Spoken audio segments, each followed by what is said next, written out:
Corona के बाद पैदा हुए हालातों में चीन वैश्विक स्तर पर अलग थलग पड़ता जा रहा है। ले देखकर रूस आज अकेला ऐसा महत्वपूर्ण देश बचा है जिसे चीन अपना दोस्त कह सकता है। हालांकि समस्या ये है कि रूस भी भारत का सबसे प्रमुख रणनीतिक साझेदार है।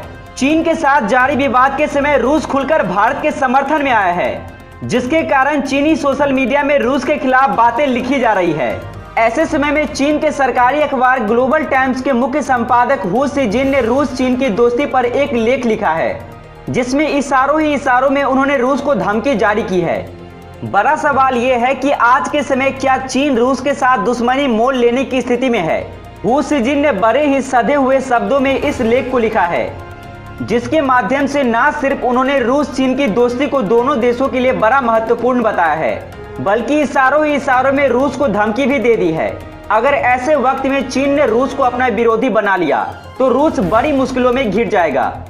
ग्लोबल टाइम्स के लेख के मुताबिक रूस और चीन दोनों देश ही अमेरिका के प्रतिबंधों का सामना कर रहे हैं।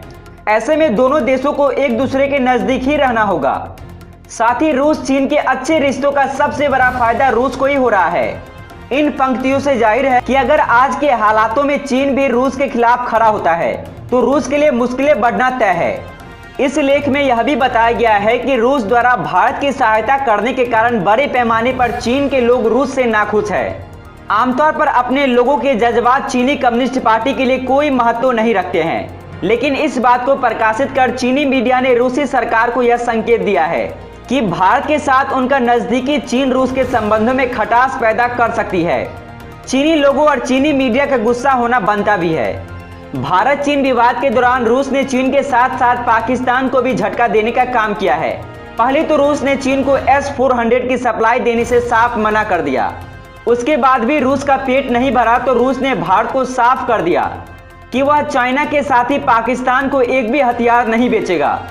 दूसरी ओर 15 जून को भारत चीन के बीच खूनी संघर्ष के बाद भारत ने रूस से फाइटर जेट की खरीद के लिए आपात ऑर्डर दिया था, जिसे रसिया ने तुरंत स्वीकार कर लिया था। 4 सितंबर को जिस प्रकार चीनी रक्षा मंत्री ने रसिया में मौजूद भारत के रक्षा मंत्री से बैठक के लिए गुहार लगाई थी, उससे भी यह अंदेशा है कि खुद रूस ने ही चीन पर भारत से बैठक करने के लिए दबाव बनाया हो। इन सब घटनाओं के बाद यह संभव है कि चीनी राष्ट्रवादी लोग रूस के खिलाफ खड़ा हो गए हो, जिन्हें काबू में रखने के लिए अब चीनी मीडिया की ओर से रूस को यह धमकी दी गई है।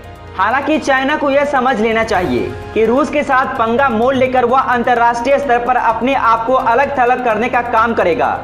और अब अगर रूस के राष्ट्रपति पुतिन नाराज होते हैं तो चीन में तबाही पक्की है।